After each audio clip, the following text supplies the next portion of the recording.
Hey people, it's David back again with another video, and let me just jump right into this. I haven't made one of these videos in a long time. It's been months and months. I can't recall if it was 1913 or in the heart of the sea or what that last video I made was, but it's been, I guess, well over a year. I can't recall when, but just to give you context how long it's been. And today's date, it is June 20 of 2022. I say this and I mark the date because who knows when this video is actually going to be shared, because I don't have my YouTube channel back at this time, but I'm tired of seeing videos that I enjoyed enough, movies that I enjoyed and appreciated enough, and didn't make my my thoughts review of it after the fact the way I used to do when I had so much fun with my my YouTube channel back in the day before I lost it. Anyway, so I'm not gonna let that happen with this movie, because this movie, well, it kind of, I don't want to overdo it, but I do consider it something kind of special. Seriously, Top Gun Maverick. I've been looking forward to this film for years now, ever since, what was it, 1 year, 2 years, maybe 2.5, 3 years ago? Can't recall when the first news came down in that first little teaser, and then the COVID pandemic, the virus, put a big wrench in the machinery and pushed back everything. Everything got delayed, the whole world got turned upside down for a little while, and movies being pushed back to later release dates was obviously the least of the world's problems, but it was one of the things that resulted from all that. In fact, to this day, people are still reeling from all the pain that's still ongoing for a lot of people who lost loved ones and who lost their businesses and just took a major beating during the years 2020, really up to the present day. It's been a kind of a constant mess. Anyways, I say all that just to give context to this video, because just like in the old days, when I do one of these videos, I don't just talk about the movie a little bit. I want to talk about what it meant to me and where I was in my life when I saw it, and why it means to me what it means to me. And I loved the movie, the original Top Gun, and even though this new film may not have quite the rewatchability for me that maybe that older one does, even though I haven't watched Top Gun in years, it was one of those that when I was a kid, we had this like taped down version of it, VHS, and I remember I must have watched it 50 times. I love the dog fights. I love seeing this young pilot. Not the cockiness factor and all that really didn't get to me at that time of my life as a kid watching that movie, but looking back, I appreciate the relationships and the dynamics much more, obviously, having so many more years on me and knowing more about the world. But this new film, I'm not even going to get into spoilers. I just want to make this video just to say what it meant to me, because really, it's not that kind of movie that I want to go into every single little thing that happened, because I can only speak for myself, but I think a lot of people are feeling about this movie and regarding it the same way I am right now. It's like, it's almost one of those things, and again, I don't want to overblow it, but it's like a special thing. I understand now what Tom Cruise meant, wherever he said, whenever he said it recently, or whenever it was, the past year or so, when he was reportedly quoted as saying, you know, this might be the last movie like this that's ever made, or I don't know if a movie like this will ever be made again. And I understand exactly what he means by that. I already had kind of a hunch, but having seen the movie now, and it's been out for 2 weeks, it is on track to make $1 billion, which is like Paramount Pictures' biggest moneymaker ever, and it's probably going to be the highest grossing movie of 2022, and it's smashing records. Maybe it'll be #1 3 weeks in a row. It's killing it. It's killing it, and I understand why. I'm actually a little bit surprised myself. I didn't think it would do. I knew it would do great as far as box office money, but I didn't know it would do as well as it has. And again, it goes back to what I'm getting at as far as the kind of film that it is. I don't want to call it a throwback because I don't really like that language, but it is kind of a return, if only just this once. I understand Tom Cruise's words, like, I don't know if a movie like this will ever be made again. He's getting at, at least I think he's getting at the current culture of films and where everything seems to be going, literally like a black hole, as far as political agendas and like the trans movement, people's sexual orientation and wokeism, all the stuff that seems to have infected so many genres and so many franchises, because it's like a Hollywood black hole. It's like once some trend starts and certain people behind the scenes who pull the strings and greenlight the movies and say what kind of imagery needs to be projected out there for the masses, they up and decided, well, we're going to be trashing men and making women super ultra turbo powerful in everything they do, and America bad, globalism good, and just you get what I'm saying. On and on it goes with political agenda and no small amount of leftism most of the time. But this film, it really is just a breath of fresh air, because there wasn't any of that junk in it that I could see. And even though it is a movie that, unfortunately, like a lot of other movies that are sequels, played heavily into nostalgia, I don't fault it for that at all. Because even though there's a whole lot of, hey, remember the first movie, literal photos on the wall so many times in this movie, I don't fault that at all because of the way it was handled, literally. If you had told me, oh, well, this film, it's not going to be just some new adventure Maverick goes on, it's going to be about Goose's son, who is all grown up now and is a naval aviator, can you speak, David? Naval aviator himself, I would have said, oh man, please don't go in that direction. But having watched the film, I really liked it. It was so well done, in my opinion. Again, my opinion isn't worth anything. I'm just here to share it. And so I'm doing that right now. I like this movie. I like the story that they told. Again, no spoilers other than, maybe I should say, this mission that they go on.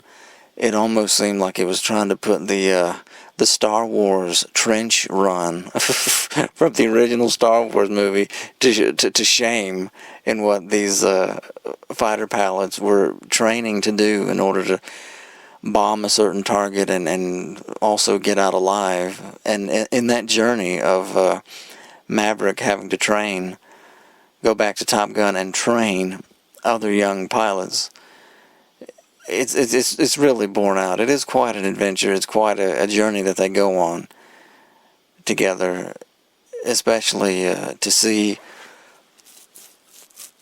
Goose's son and his relationship with Maverick change throughout the movie until you get this, what is in my mind just a great finale. And my mom and my sister watched this with me at the theater today. Like I said, it was my birthday, and so we got in the car, and my mom says, oh, man, I'm going from crying to laughing here, back to crying to laughing at this Top Gun movie. I can't believe this.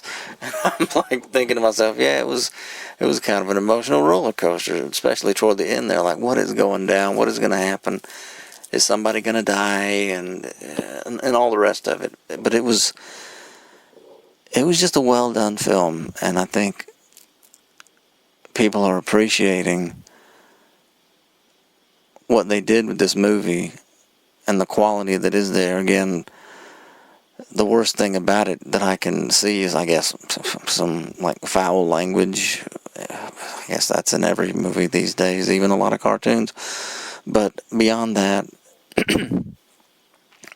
Nothing. It was just a naval aviator, famous throughout the Navy, still a captain after 30 years when he should be an admiral. And again, I can't really get into Val Kilmer's role in this without getting into spoilers, but I'll just say this. It was neat to see how they fit his real life situation into this movie. It was neat to see him. Very neat. It was very cool. And I say his situation, his condition, because Val Kilmer was able to be in the movie in spite of having been battling cancer for some time, years now, and I'm glad to say that I had read that he is cancer-free as of now, but that it's taken such a toll on his voice that he basically can't talk, that he has to use like a machine, like a vocoder type thing to communicate verbally, which is sad, but again, there is some shining light in that, some silver lining in that. I remember reading that he is cancer-free now. At least I hope that is the case. Love Val Kilmer. Anyways, it was so neat to see him in there. It was interesting considering Maverick's situation, that he wasn't just... Really, this movie, it is a good sequel because it solidifies him. It really does. He wasn't just some hotshot pilot, maybe too reckless, let you see in Top Gun, and he has to get through the tragedy of losing his friend in training and how awful that was. And again, it could rip your heart out, that scene in that movie, the first one, and the music, and then at the end he's making it through. He's going into combat because they're being called upon to do that, and then he almost loses his cool, but then he comes back in the end, and he saves Iceman, and he's his wingman, and he won't leave him this time, and it's just so great, you know. But that's not all there was. He didn't just do that for a little while, and then maybe people change over time. No, he is Maverick, literal. Go look up the word Maverick. That's what he is. He stayed that way forever. He wasn't really meant to be a leader of an entire ship of hundreds of men, of a massive crew, or even a teacher. Even he admits that. He's a fighter pilot. He's like, that's what he is. I think he says that at some point in the movie. And he's like trying to struggle with it, trying to get through this latest challenge of having to teach younger people, and one of them, the son of Goose. It's a good story. It's just a good story, and I can't stress enough that I think people are... I don't know this to be the case, but it wouldn't surprise me at all if people are doing a return visit to the movie theater because they enjoy this so much. When there's been such just a river, a nonstop river of garbage, trash, mediocre nonsense, one franchise after another being ruined by Hollywood perverts and cultural Marxists, that Paramount finally did a sequel. And you know what? Out of respect, I got to look up the man's name who was supposed to make the sequel eventually with Tom Cruise, but he's died. And I want to say, you know what? Let me get on Google here and because I want to get his name right. Because at the end of the film, one of the first things you see is in memory of, somebody's already looked it up, Tony Scott, right there. It became an automatic suggestion. Somebody else has looked it up. Tony Scott. Top Gun Maverick is dedicated to the memory of Tony Scott, the action movie filmmaker who directed the original 1986 film. Scott, the younger brother of Alien and Blade Runner director Ridley Scott, died on August 19, 2012, in Los Angeles. He was 68. So there you go. And I remember reading somewhere, or hearing somewhere, that there's just great attention to detail and personal involvement and personal investment of the most serious nature as far as wanting to do a good job, wishing that he was here to make the film. And that's just, there's just a richness to that you just don't get with the vast majority of films that come out these days. And again, not to praise Tom Cruise too much. I mean, I enjoy a lot of his movies, but it just deserves some praise. I mean, there's even a personal thank you. Thank you so much for coming out. We've put a lot of effort into it. Please enjoy. Thanks again, Tom Cruise. And he was just being himself, saying thank you to the. And right before it came on, I looked over at my sister and said, "This is what I'm talking about." And she says, "What?" I said, "All these people in here. People are coming back to the movies again. Here when we thought, maybe movie theaters are dead." And maybe for the most part, a lot of them are. Because like I said, the COVID pandemic, bankruptcies, nobody going out, money didn't, the money dried up. The popularity of certain things dried up. And there are just fewer movie theaters out there now. And that's just part of it. And yet, there we were at the AMC 12 or 16 or whatever it is in Mobile, Alabama, the movie house we usually go to see a new release. Been looking forward to this for a while, and it was maybe not quite 75%, but maybe at least maybe 60% full on a Monday after the movie's been out a couple weeks. And I just thought, this is nice. This is really nice. I love this. I love this. And so, yeah, the movie's just a breath of fresh air. I enjoyed it. I hope everybody enjoys it who goes to see it. It is a worthwhile film when there's just so few like this. And like I said, I enjoy Tom Cruise, but I just knew I would love this movie. I just knew it. He's got, I've enjoyed some of the Mission Impossible movies, but I haven't even seen Ghost Protocol or, what is it? Rogue Nation? Yeah. We saw the last one with Henry Cavill. And we liked it, but now there's going to be a two-parter coming up. And I know I'm going to enjoy those movies, but I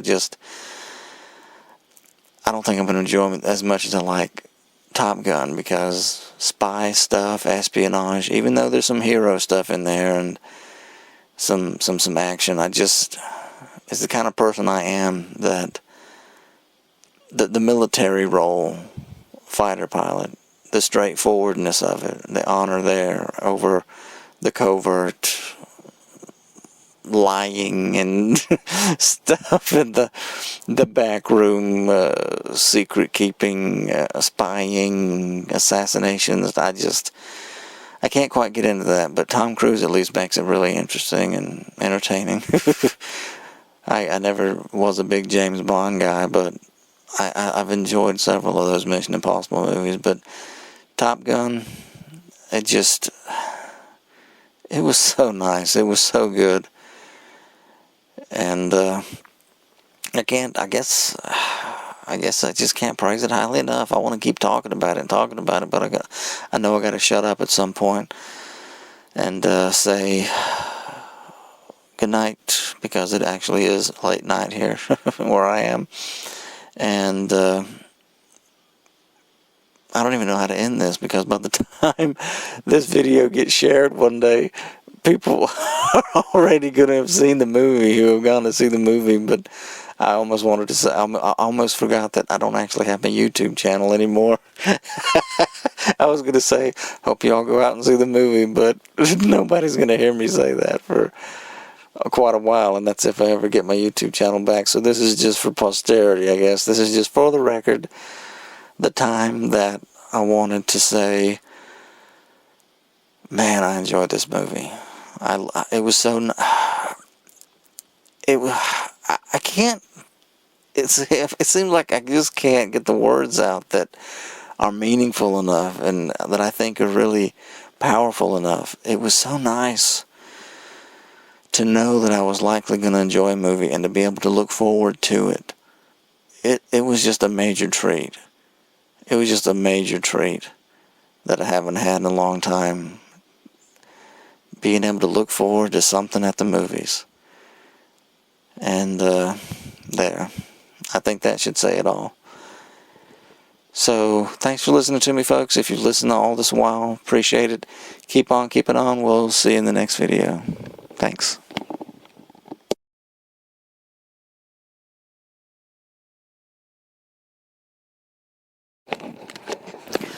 Hey folks, it's David back again with another video, and this is going to be a follow-up to my brief Top Gun Maverick review of last night.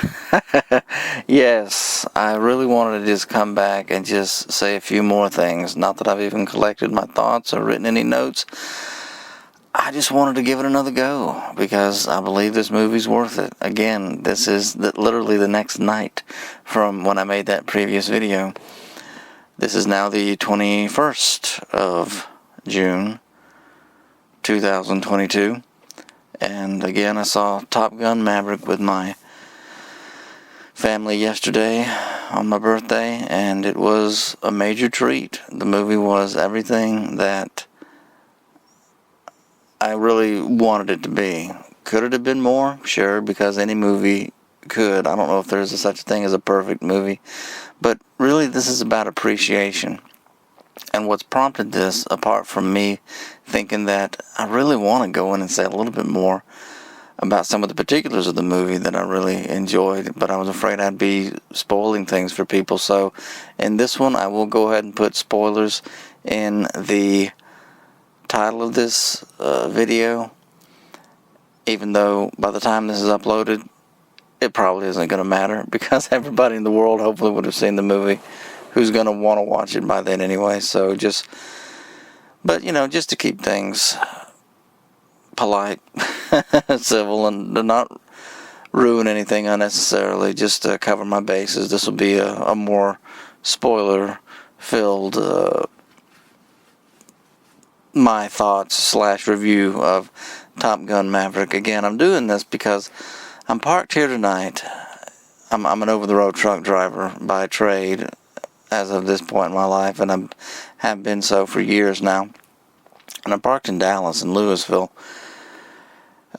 Texas, at a distribution center that they were polite enough to let me park here for the night. I was actually a little bit late to get unloaded, and so they're going to do it in the morning. It's not a busy place. They actually shut down and go home, but I was too late to get unloaded, so they're going to get me first thing in the morning, and I need something to do on top of all that. So I thought, you know what, let's go ahead and make this video while we've got all this quiet, because it's not a noisy truck stop here. I'm actually going to be able to sleep good tonight in all this quiet. Not a lot of activity and working and trucks idling, engines around me. So an unexpected break from that will let me actually make a audio here where it can actually be heard. So here goes. Another reason why I wanted to make this is because as I drove along today, 588 miles from where I live in South Mississippi to Dallas, and unfortunately I was late for this delivery at Benjamin Moore Paints, but one of the YouTube videos I listened to as I drove was of a guy who, I've listened to him a lot. He is a major low-key movie reviewer on YouTube, and I've just watched a lot of his videos. He's not very well known. Low-key might be the wrong way to describe him. He has around 10,000 subscribers after 10 years. He's that kind of guy who he just throws up videos real quick. Not a lot of production value. He just rips movies to shred or just gives his thoughts on them.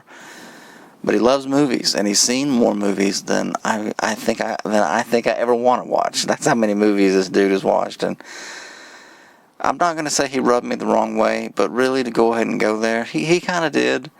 And I just want to get into some of his thoughts on that I heard him give on Top Gun Maverick while I'm making this video, because he said some things that as I thought about him, like, well, you got a point there, and I understand where you're coming from on this and that, and blah, blah, blah. And yet, it's the appreciation factor. he said, you know what, they used the same opening, and I like that in this movie. I love that soft, that synth or whatever you call it, music, and then they led into Danger Zone. So they used Danger Zone right off the bat, like they did in the first movie, Top Gun, 1986. You would think they would use that during the some of the flight sequences, and not that weird. Actually, I don't remember the video. I actually couldn't remember what music they were playing in Top Gun Maverick during that first bout of Maverick knocking out all these young pilots. He's throwing them out, painting them, getting the radar lock on them, and basically killing them in their practice dogfighting in the sky. And I was more in tune to the what they were saying, getting to know each character a little bit as far as their reaction to this old guy pilot that they threw out of the bar the previous night. And their reaction when they first saw him, when Maverick shows up to be their teacher, to teach them how to, or what's going to be expected of them at any rate, to complete this super difficult mission, this with the danger factor of 11 out of 10, and make it home alive. That's what I was thinking about. I can't even remember what the music was. I just thought it was... It actually wasn't important to me, that particular little cross-section of the movie. It was other things, like what they were saying to each other in the planes, and how entertaining that was, as each character says what each character is going to say, and they express their own personality. That's what I was thinking about. That was one of his gripes. And again, I'm not going to mention the guy's name. I don't want to... I just don't want to cast any shade at all his way. I'm glad I listened to his video, because it was good for me to hear at least one detractor. And it wasn't a rant. It wasn't a rant video that he made about Maverick. It was just he thinks maybe it's being overhyped. But really, this is one movie where I don't agree about that. I don't see it. I'm glad it's getting the praise it is getting, because I believe it deserves it. And I'm glad it's getting the money that it's getting, because I believe it's earned it. Certainly earned my money, well spent. And maybe it's because the one thing that he didn't really stress in his video was the fact that this story, Top Gun Maverick, is not like the first film in this. He was saying a lot of stuff is like redone. He felt like he was watching the same movie over again, just a version made years later. And I can understand what he's coming from when he talked about certain aspects that I hadn't thought about, as far as Maverick dealing with someone's death. In the first movie, it was his dad who had been shot down, killed. It was him dealing with that. And the fact that in this movie he seems to be still dealing with the death of Goose, even though he had thrown the dog tags into the ocean. And this guy, this reviewer, who I appreciate, said that, but it's like he's still dealing with it in this movie. I thought you were over Goose. I'm like, I didn't really see it that way. He had come to peace, and that first movie does end so well on that note, in my opinion. But this isn't really about Goose per se in Maverick. It's about his son. Maybe indirectly Goose, but in that Goose is the connection. It's about this whole new person, this flesh and blood son, who you see the flashback in this movie. And I do understand one of the gripes that he had about the amount of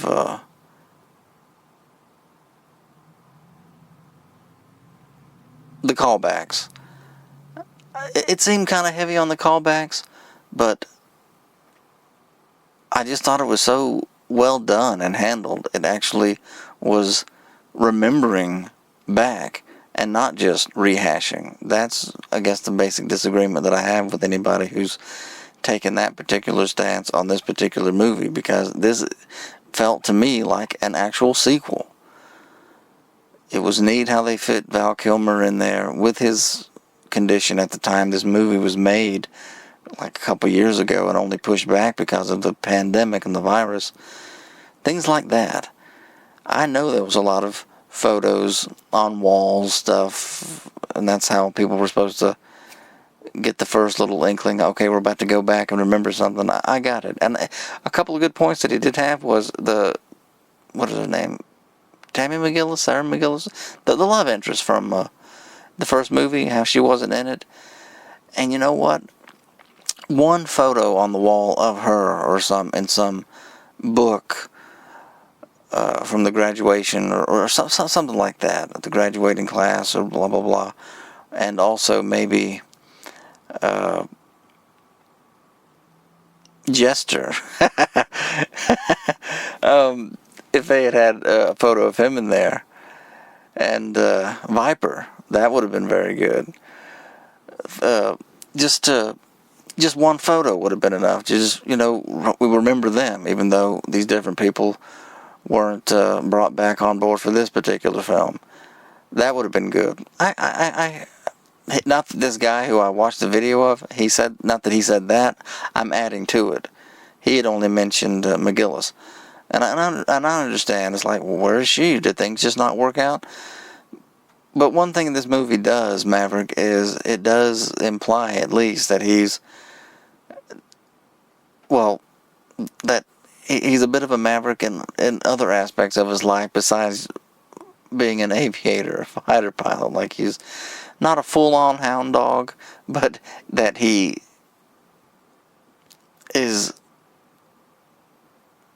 hasn't been successful.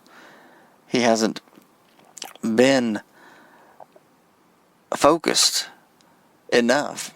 And something he says to the love interest in this film actually shows that final growth, in as much as he says, I'm never going to leave you again. And the whole thing is about how it's basically connecting back to the first film.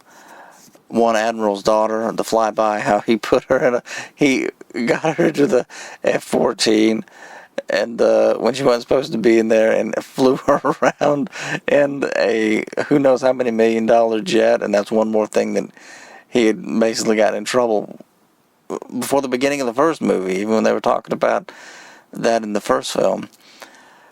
But yeah, things like that I understand. And to end up with Goose's son singing Great Balls of Fire, I don't even actually see it as me excusing it in this film, because the basic disagreement that I have with this other reviewer, and again, I keep going back to him because I do need something to, as kind of like a comparison, so that it's just not all praise and it's not all, oh, this is the greatest movie ever, because I don't consider it the greatest movie ever, Maverick. I just consider it a very worthwhile film. And it does have to do with the age that we're living through right now, this period of history, and proper appreciation, which it's not just a disagreement. This is one instance where I really think this guy, and I'm not going to mention his name, which I know at this point sounds weird that I keep talking about him, but I'm basically just getting at the argument, at the way people look at these things, and giving my own 2 cents. I disagree fundamentally on this. I don't think he has a proper appreciation for what this movie is at this particular time period that we're living in, the year 2022. He said something that said, okay, yeah, they don't ruin Maverick's character, like they don't trash him or make him look like an idiot the way so many of the male leads, especially if they're white males, are being done through political agenda to so many other franchises and movies and stories. But he's like,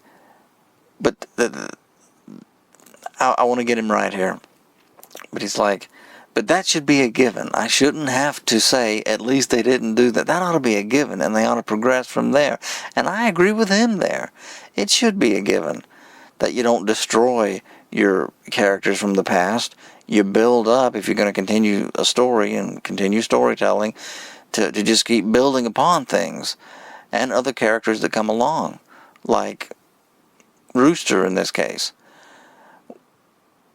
And I do agree with him one other thing. It seems like Rooster could have had a little bit more to do early on in the film in Maverick. But it's the word homage. That's what I'm getting to. He says, I'm sick of homages. I'm sick of all these things. Well, this is one movie where I'm like, I'm glad they did this way. I'm glad that they were basically saying, thank you. I'm glad that they not only were not tearing down old characters, but coming back and doing this homage. I'm glad. Because that's what's needed, and there really needs to be a proper appreciation about it. And again, it wasn't a rant video that this guy put up, no. It was just, maybe Maverick is being overhyped. And if it is, I think maybe just a little bit. Just a tad, and not a lot, because this film is doing gangbusters right now for reasons that are bigger and far, what's the right word? That surpass the movie itself, basically. It's not just about this film. And yet we are still talking about the film. Do you see what I mean? It's like this kind of a film, so decently done and honoring a story over 30 years old now, bringing something new out. It was needed. It really was needed. And so maybe it's just that this particular guy, and he has seen a lot of movies. As I listened to his review, I couldn't help but think, he's not ranting on it, but he doesn't love it. It would definitely be in his top at least 10 of the year 2022. And that's all fair and good and all. But I just couldn't help but think, maybe this guy's just seen too many movies. Maybe you really do get to a point where you've seen too many movies, but at the same time I had to remind myself that it's like he wants quality. He wants really good films. And he basically has no patience, which is good, for films that come out that aren't better as far as being sequels. You're supposed to get better. You're supposed to improve over time, he's constantly saying. And so I see what he means in general, but when it comes to this film, it's just... And again, this is not me giving the film a pass. The thing is, this particular reviewer, he is one, and I appreciate this about him, he is sick and tired of so many movies getting the pass and praise to the sky when they're really not that good. I understand all that, and I agree with him. I just don't think that this film fits that mold. Yeah, it may seem like a lot of things are repeated, but again, this film is like a homage movie. It is that. It's not an episode. For instance, he mentioned The Force Awakens. The Force Awakens is a garbage movie. It really is. I mean, if you like it, I mean, good for you. But when he said homage movies, but Star Wars is not supposed to be homage. It's episodes. There's supposed to be something new each time. Nothing is supposed to be rehashed. And yet, The Force Awakens, with Disney having gotten control when George Lucas sold all that, they made that movie and basically just redid A New Hope. Forever making this brick wall that really can't be gotten through. It's just the way it is. It was supposed to be a continuation. Instead, it was a retro callback mishmash of just mediocre whatever. And so he used that as an example. as I listened to him today as I was driving to Dallas, and I understood what he meant. It's just that this movie is not that. This really is like a one for the road, remember when, and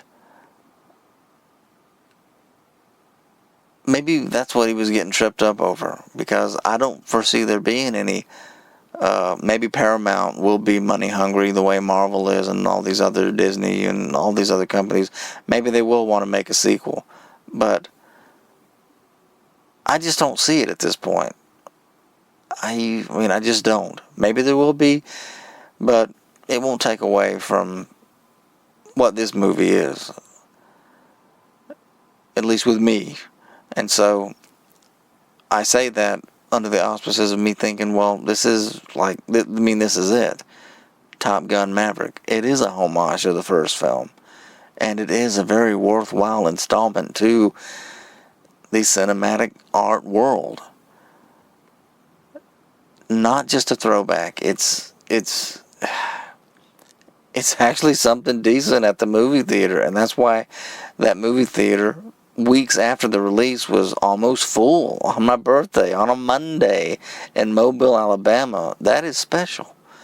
And one thing that the reviewer in question, I don't think he really appreciated, was the fact that in that first film, it was about the school. It was about Maverick dealing with things, finding his way and everything. There is a situation at the end that involves combat, but that's it. And it was a really good ending in my opinion. But this film they really did switch gears, and it made it to where it wasn't just the same movie over as far as Top Gun, the best of the best school competition. No, they're getting ready to go into war. There's the uranium plant, which again, it's supposed to be against NATO, whatever, uranium enrichment. Maybe there's definitely leanings like this must be Russia or some country like that they're getting at, but they never mention anything. It's just like in the first film where they would say the other side. Oh, the other side completely denies it happened. The incident of a dogfight at the end of that movie. But yeah, they're getting ready to go on a mission. That in itself makes this movie different from the first one. It's not a rehash in that regard. It is different.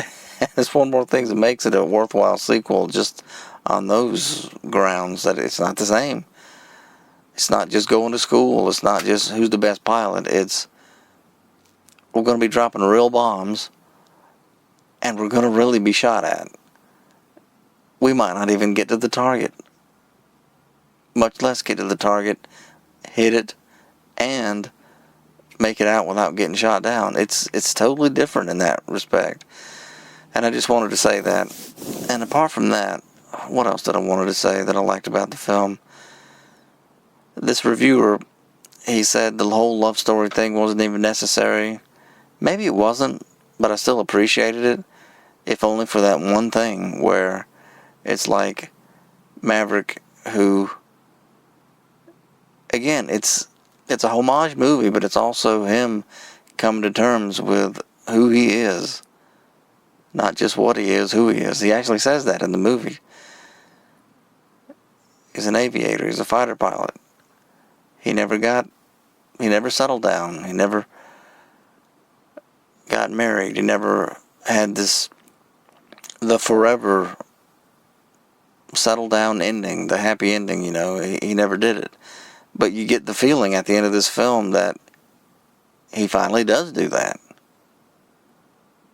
And it's not just, it's like a serious growth point, not just for him, but also for Rooster. Man, the scene, the cinema, there's the bit where they're on the carrier and Rooster actually wants to really say something to him.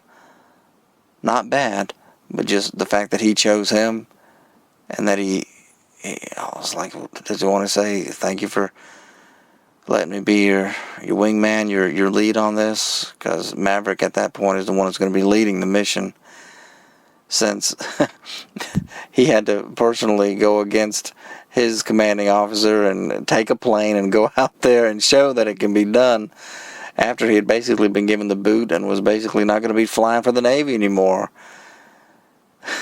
He had to do it himself. Again, Maverick living up to his name, his call sign. And the scene of Rooster with the plane in the background, the full background. He's got that mustache, all the facial hair that he can have within regulations, of course. You gotta have one guy who at least does that, and it's Rooster in this case. The scene just looked so good, so good. And I was thinking, man, they've done a good job with this. They just have. And, well, I'll mention this. The reviewer, he said that one bit at the end when Rooster is on the ground with Maverick. They've both been shot down. Maverick saved his life. Now Rooster saved his life. And it's saying, I was supposed to save your life. That's it. That's the way this is supposed to happen. And it's like, you didn't think. And the guy, he's a Rooster, you told me not to think. And the awkward pause, and everybody in the theater is getting a good chuckle out of this, because it's like when Rooster throws his arms up in exasperation, it's like, it works so well. And that's what this reviewer said too. He's like, why couldn't there have been more like that? So that's one thing that he said, that the film was lacking in his opinion, like good stuff like that. But considering all that they tried to do, I just can't help but think it actually was well balanced. I'm sure one day I'll watch the film and be like, hey, I remember this. And maybe it won't be as powerful as it was in the theater. And again, it was a theatrical experience movie. I definitely wanted to get that good dog fighting and all the jet scenes in with in the theater. And again, it's like a gift from Tom Cruise that they made this movie. And again, I want to use the word appreciate so many times, because it's good. It's actually good. It's such a good film that they made. Again, there's always the bad language and stuff, but for something to be, it could have been something that could have been just forgotten. They didn't have to make this movie. They didn't. But they did. And that's done a lot, where they go ahead and make a movie to try, and Hollywood will make a movie to try and get some more money out of a name. That's not what happened here. They actually did take care in this movie. And again, this particular reviewer who I watched, I know he wanted to be blown away. He wanted it to be, he wanted the, how should I say this? Not just the particulars. He wanted not just the technique. He wanted, I want to say that he wanted,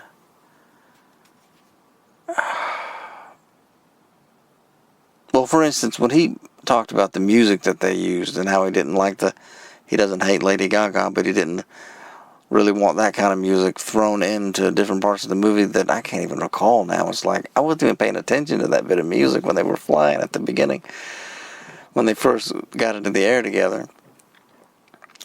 What is it that this guy wanted? I want to get him right. I want to properly give his side of this. It's like, I guess I just don't know. I guess I just don't know what he wanted, because I got what I wanted out of this movie. And that's just not something that happens much anymore. And maybe it is, I'm not going to say this is the case, but maybe it's the case that he has been burned so many times, this reviewer, that he might not be able to see what I'm seeing. I'm not saying that's the case, but who knows, maybe it is. Because he wants good movies. And to me, this was one of them. When it just hasn't been happening lately. Because of, well,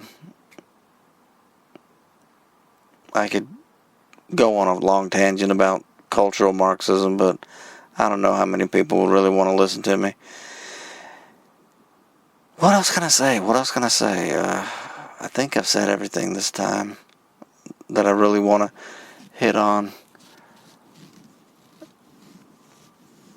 Cinematography, the Ed Harris trying to shut him down in the beginning when he was in that Mach 10 airplane that blew up because he went so fast. And then the little kid down in the cafe, when he says, "Where am I?" and the little kid looked up and said, "Earth."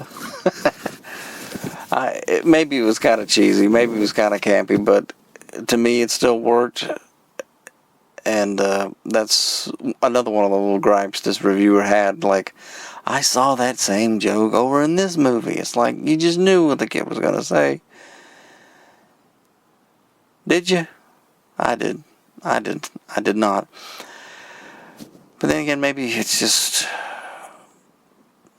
me wanting to have a good experience sometime. And then when somebody actually treats you respectfully, the way this movie did, it treated things with respect.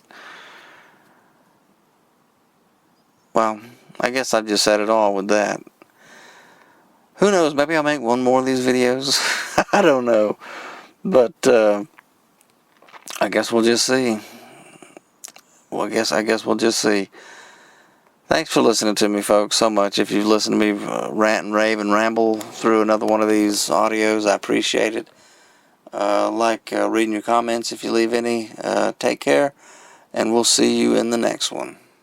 Peace.